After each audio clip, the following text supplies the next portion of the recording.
What if I told you that the most powerful style lesson of 2026 has nothing to do with trends, nothing to do with age, and everything to do with identity? What if I told you that in the next few minutes, you might see yourself differently? And what if I told you that by the end of this video, you will never again watch The Devil Wears Prada the same way? Because this isn't just about a sequel. This is about evolution. And if you stay with me until the end, I'm going to reveal why The Devil Wears Prada 2 is not just a film release on April 30, 2026. It's a wake-up call for every glamorous woman who refuses to fade quietly. Take a breath. Feel that. Because something iconic is returning. And this time, we are ready for it.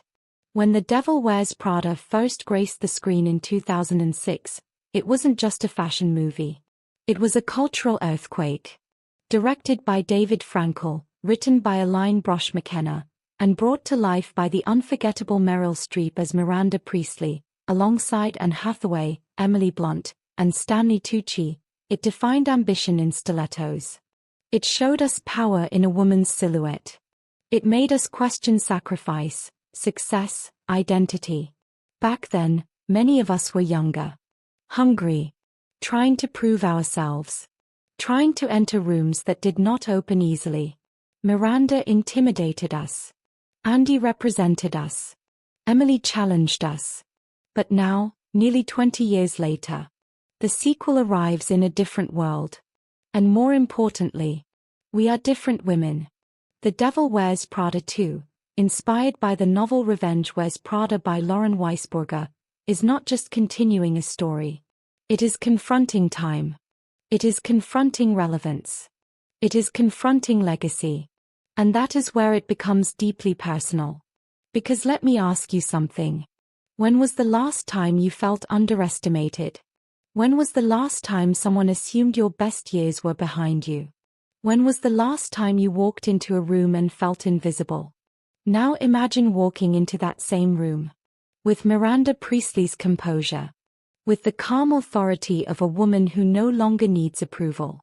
That is the energy this sequel is tapping into. And that is why this moment matters. Miranda Priestly was once framed as cold. Demanding. Unforgiving. But look again. She was precise. Disciplined. Unapologetic about excellence.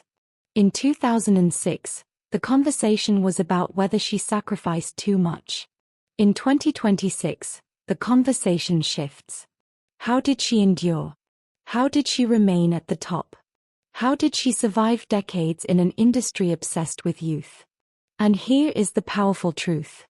Sustained power is more glamorous than temporary popularity. Let that settle. Because mature glamour is not about being the newest. It is about being the most refined. The most composed. The most irreplaceable. And that is what Miranda represents now. Not cruelty. But mastery. Andy Sachs began as the outsider. The girl who didn't care about fashion. The girl who rolled her eyes at the industry. But transformation happened. Not just in wardrobe. But in awareness. She learned the language of influence. She adapted. She evolved. And evolution is seductive. Yet the real question the sequel forces us to confront is this. After you evolve once, do you allow yourself to evolve again? Or do you cling to who you used to be? For many women watching today, this question is not fictional. It is real. After career shifts, after motherhood, after reinvention, after heartbreak, after rebuilding, who are you now? And who are you willing to become next? Because glamour is not static. It matures. It deepens. It sharpens.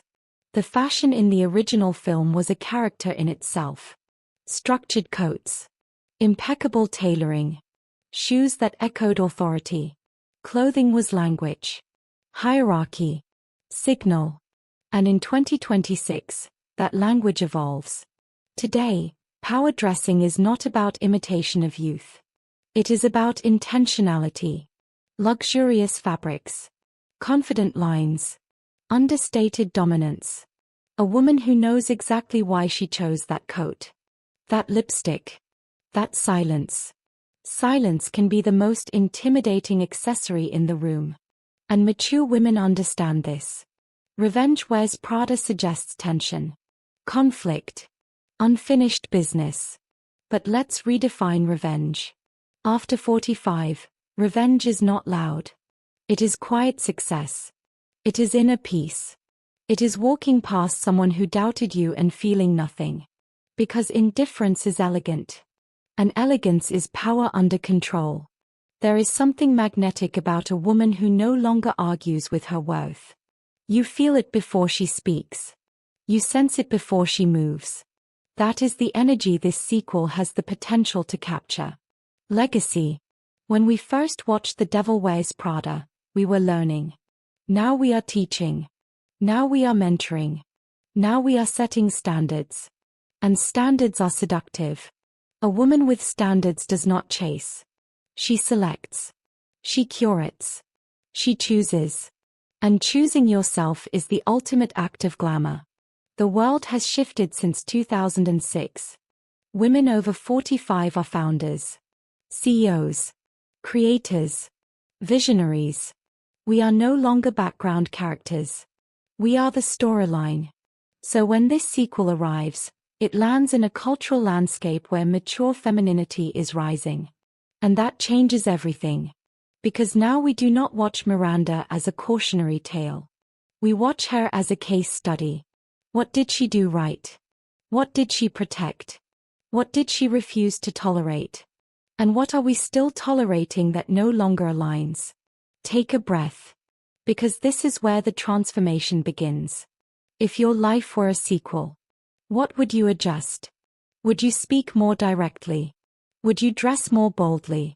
Would you protect your time more fiercely? Would you stop apologizing for ambition? Here is a truth that may challenge you.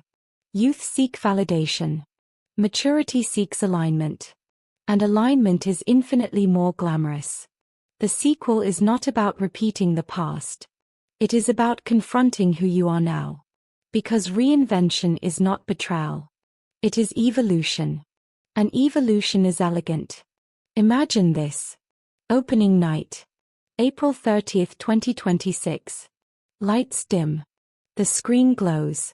And instead of nostalgia, you feel recognition. You see a woman who has weathered storms.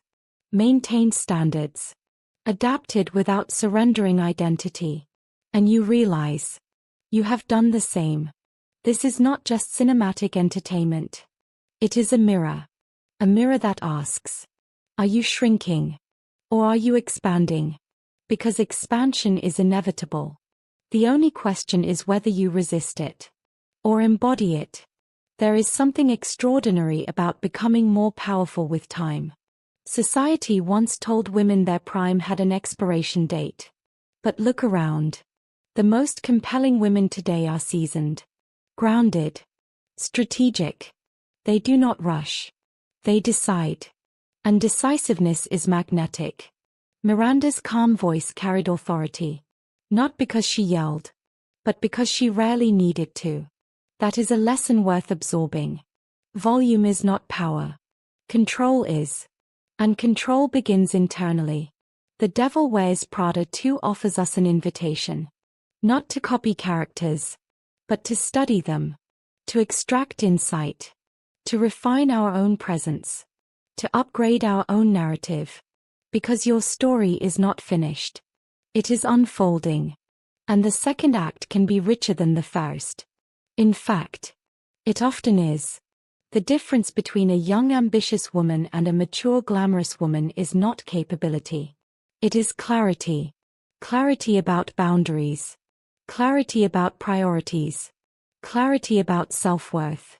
And clarity is intoxicating. This sequel will spark conversations. About ambition. About sacrifice. About relevance. But here is the deeper conversation. How do we remain relevant to ourselves? Not to trends. Not to industries. Not to social media. But to our own evolution. That is the question that matters. And that is why this moment is powerful for our community. We are not watching passively. We are interpreting, analyzing, elevating. Because glamorous women do not consume culture. They transform it into wisdom. And wisdom is the ultimate luxury. So, as we prepare for this release, let's prepare ourselves. Refine your wardrobe. Refine your mindset. Refine your boundaries. Raise your standards quietly. And observe how the room responds. Because it will. Energy shifts when you shift. Presence changes when you decide it does. And the most glamorous transformation is the one that happens internally. Now let's recap. The return of the Devil Wears Prada is not nostalgia. It is reflection. Miranda represents sustained authority. Andy represents evolution. Emily represents unapologetic ambition. And together they remind us that identity is fluid. Power matures. And glamour deepens with time. This sequel arrives in a world where women over 45 are no longer sidelined. We are central. We are influential. We are intentional. And that is why this moment belongs to us.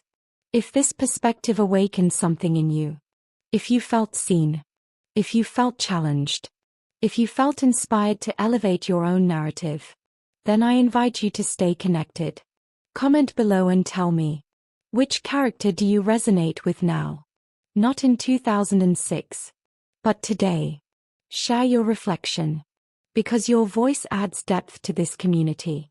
And if you believe glamour intensifies with age, if you believe reinvention is powerful, if you believe standards are seductive, then subscribe to this channel. Join this circle of women who refuse to dim. Because here, we do not fade. We refine. And remember, the sequel is never about repeating the past. It is about proving that evolution is the most glamorous move of all. And darling, your best chapter may be the one you are about to write.